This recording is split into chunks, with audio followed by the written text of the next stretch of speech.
Good day to everyone. Welcome back to the coffee break program.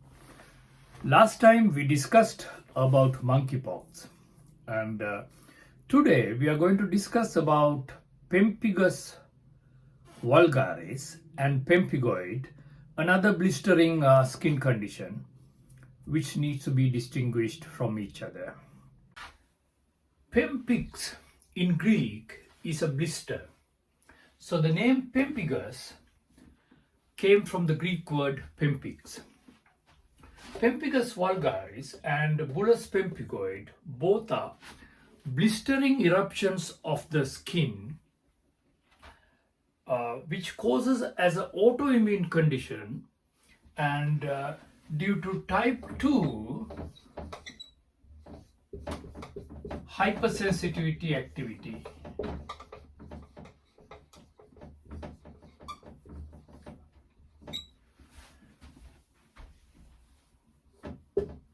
Both conditions are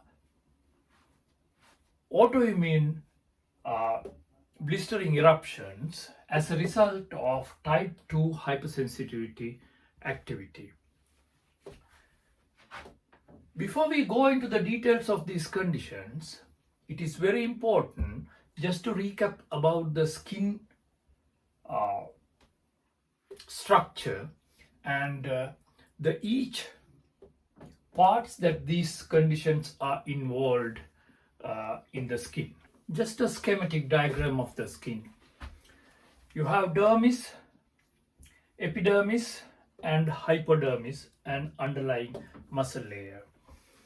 So, as we all know, the keratinocytes form the keratin layer of the superficial surface of the skin, and there are keratinocytes under that, and these keratinocytes are produced by the basement layer of the skin in the dermis, and there are stem cells in the basement layer, and the basement is there under the stem cells.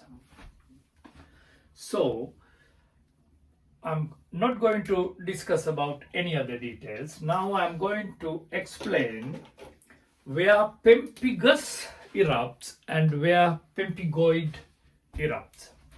So if we get a enlargement of this part of the skin, we can see the stem cells in the germinative layer and the basement membrane under that, and keratinocytes produced by the basement stem cells.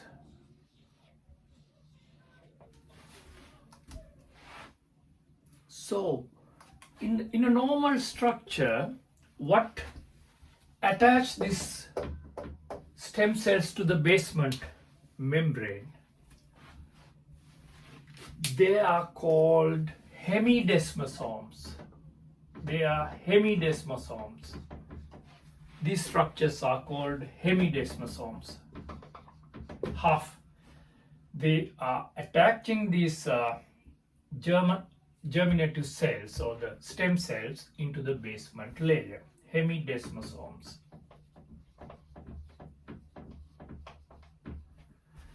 And the keratinocytes above that in the epidermis are being attached to each of these cells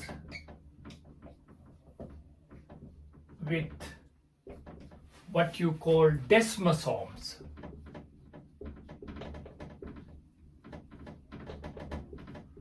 Here you can see a picture of a desmosome which attach each of the cells together. The green hook-like unit of protein is the desmosome. Here you can see these two cells are attached to the basement membrane by the hemidesmosomes, and cell-to-cell attachment is through the desmosomes. This is a schematic structure. So if you understand these two situations, it is so easy to understand Bullous pemphigoid and Pemphigus vulgaris, because Bullous pemphigoid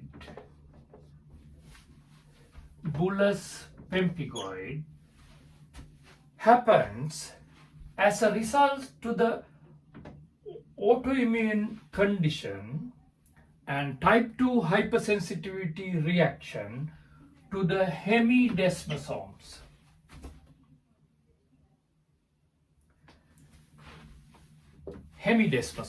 So Bullous pemphigoid. And Pemphigus vulgaris happens, the blisters are erupted, and it happens as a type 2 hypersensitivity autoimmune reaction to desmosomes. So the desmosomes are here and hemidesmosomes are there.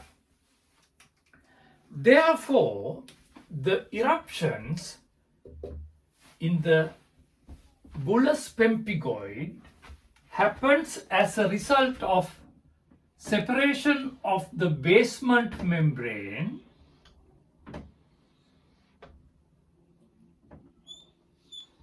and the germinative cells. Therefore, the blister happens somewhere here, in between the basement membrane and the stem cells. Whereas the blister in the Bullous vulgaris happens here because the desmosomes are involved in that area. So the eruption or the blister occurs in two anatomical places in the skin. Pemphigus vulgaris happens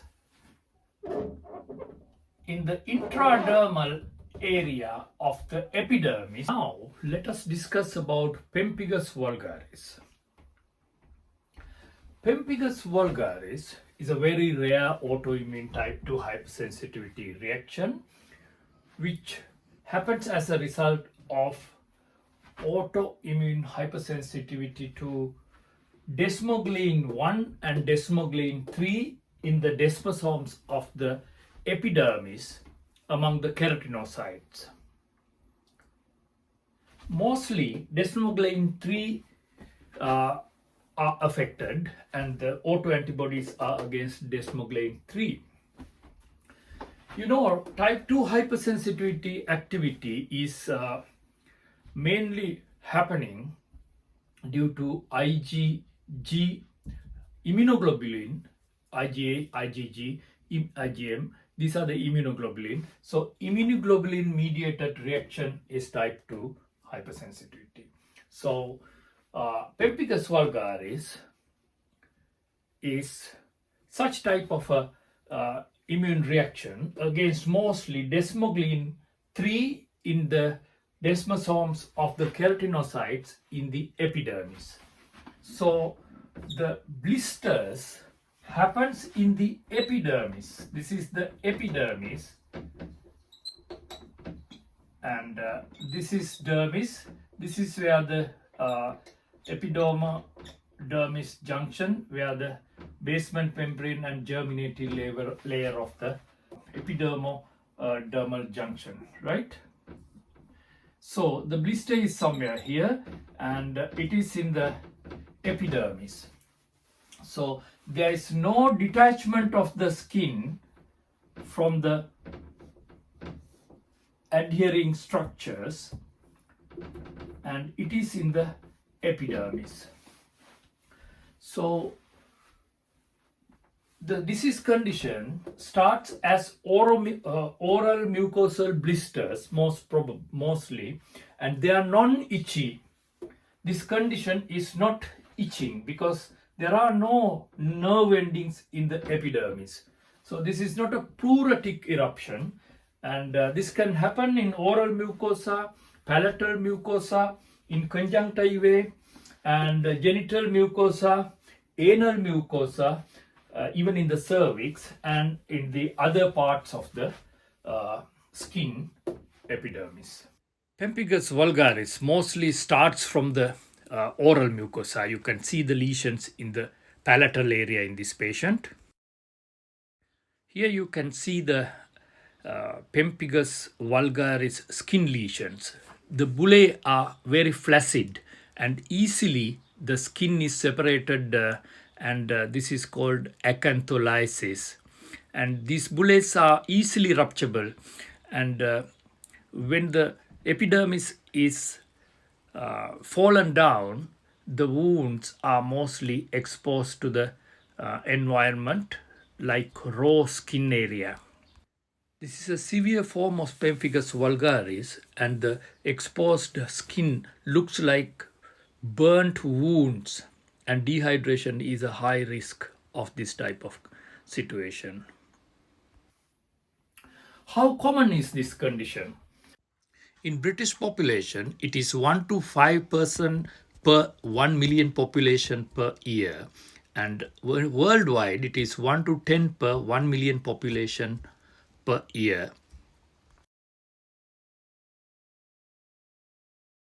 And the eruptions usually occur in between 40 to 60 years of age.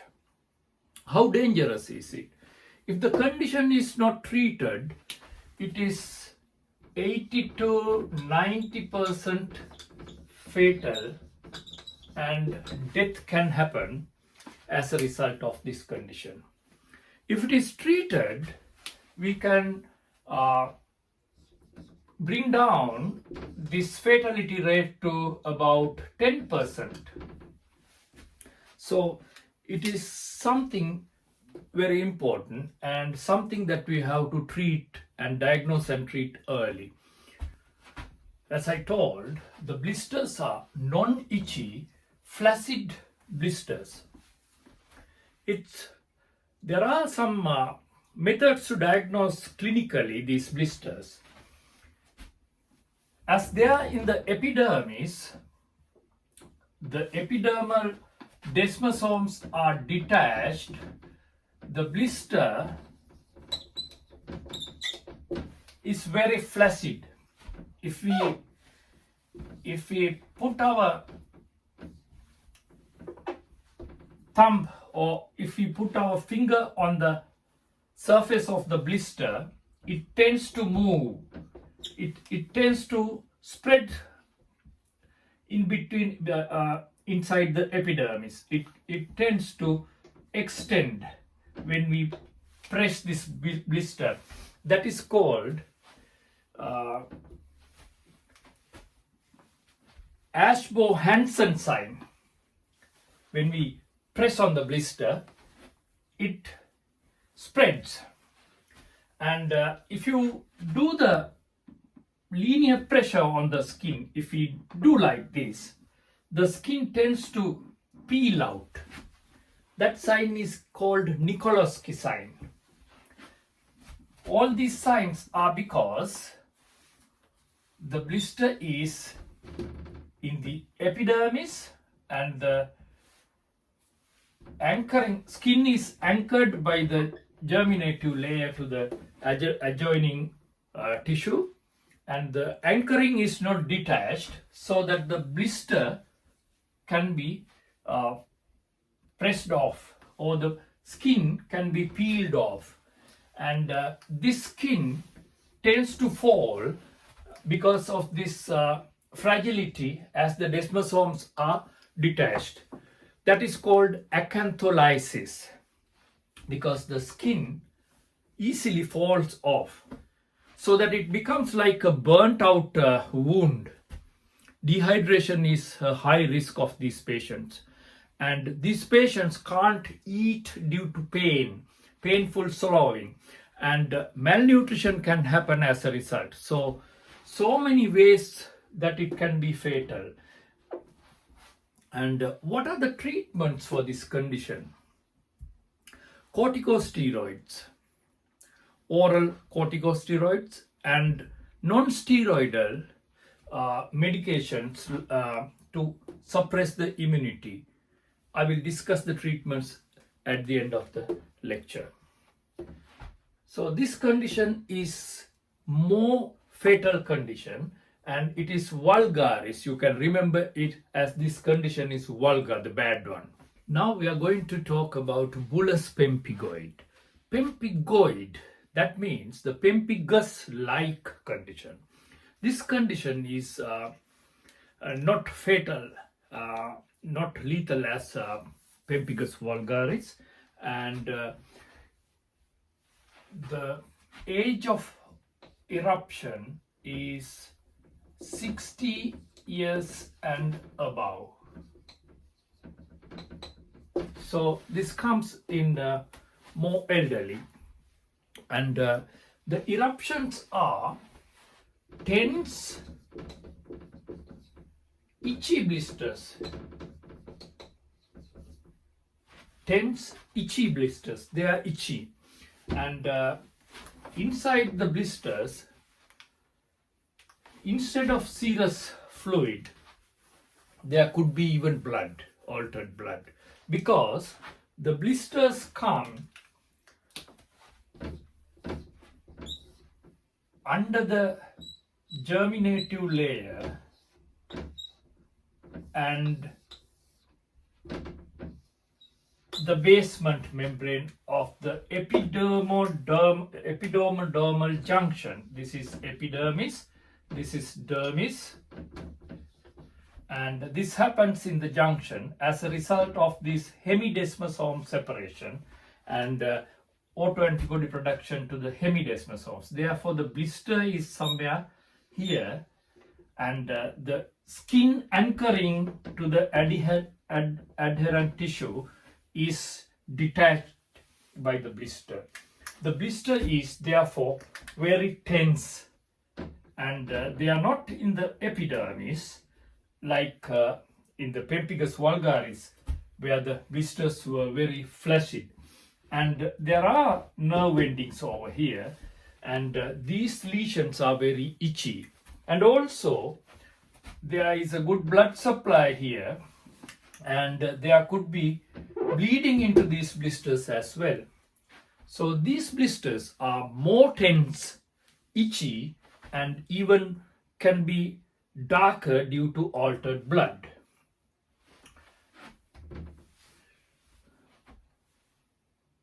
These blisters can be erupted as a result of precipitating factors like some medications, ultraviolet treatment, radiotherapy, and medications like captopril, penicillinamide, some antibiotics, and furosemide, like any sort of thiazide diuretics, and there are some precipitating factors like medications. And also, if these blisters are not treated, they can resolve on their own even without treatment. These are the blisters of Pemphigoid, Bullous Pemphigoid. They are very tense, itchy blisters. You can see that they are very firm, tense blisters. Some more Pemphigoid blisters in the extremities. They are very itchy lesions and very painful as well. This condition is 7 to 14 cases per 1 million per year, and more common in the male population of the Scottish people. And as I told earlier, the blisters happen as an autoimmune reaction against the hemidesmosomes of the basement germinative cells, and Pemphigoid, Bullous Pemphigoid antigen 1 and Bullous Pemphigoid antigen 2 are the subjective antigens against what the antibodies are produced. This condition is not flaccid. it is itchy and very tense blister. Usually comes somewhere around the inner thigh, lower abdomen, and inner part of the upper limbs and anywhere in the body. Before the eruption of these blisters, itching can be happened, and when we press on the blister, they are not so flaccid and we can't elicit the Ashbourne-Hansen sign. And when we do the linear pressure, we can't see the Nikolsky sign. The skin is not peeling out. So it is not, Nikolsky sign is negative for this bullous pemphigoid, and Ashbourne-Hansen sign or the flaccid blister extension sign is also negative. Let's discuss the diagnosis of these two conditions.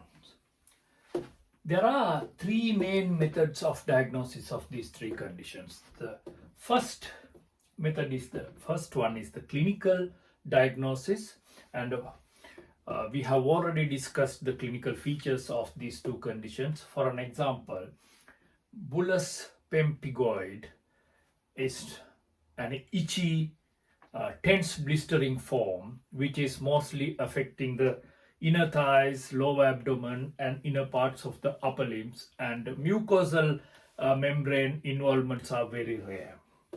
Whereas the bullous Pemphigus vulgaris one, which is very superficial, flaccid, and easily rupturable, and flaccid bullae, and they are not itchy, and the age of onset and all these things are also considerable.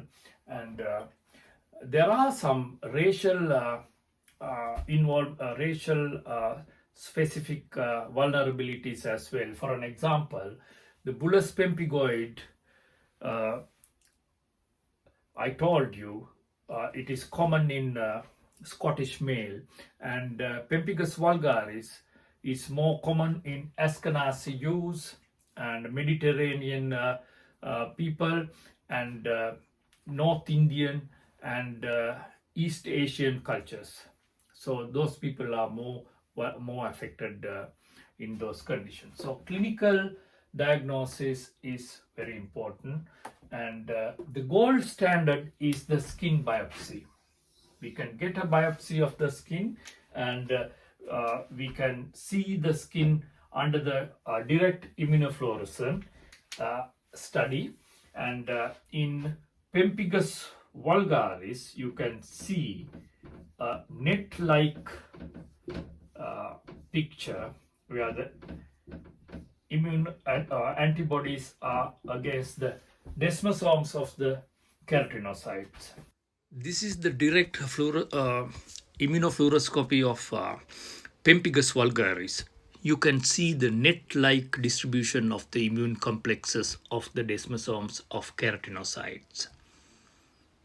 In Pemphigoid, bullous pemphigoid, it is in the basement membrane, and you can see the linear deposition of the immuno-labeled particles. This is the direct immunofluoroscopic diagnosis of bullous pemphigoid. You can see the linear deposition of the immunoglobulins. So direct immunofluorescence is one of the methods of diagnosis, and this is the gold standard method.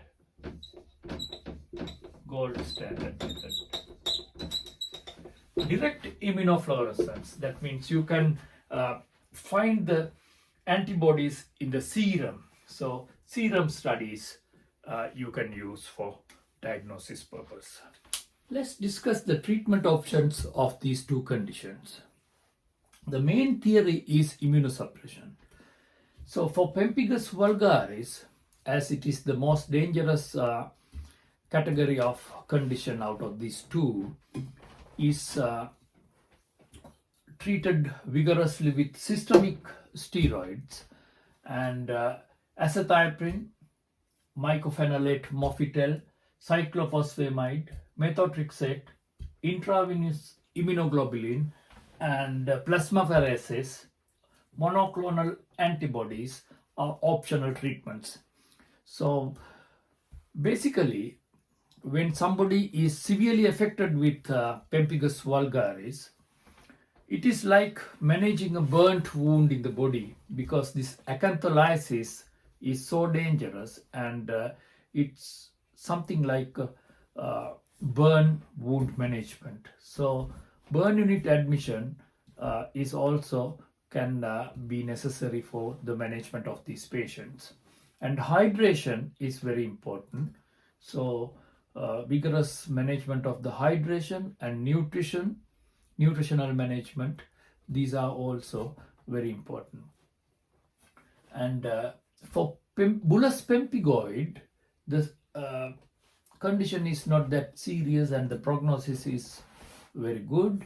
So we can treat with local steroids and doxycycline. Sometimes only doxycycline can be helpful as well, because doxycycline has an anti-inflammatory effect as well.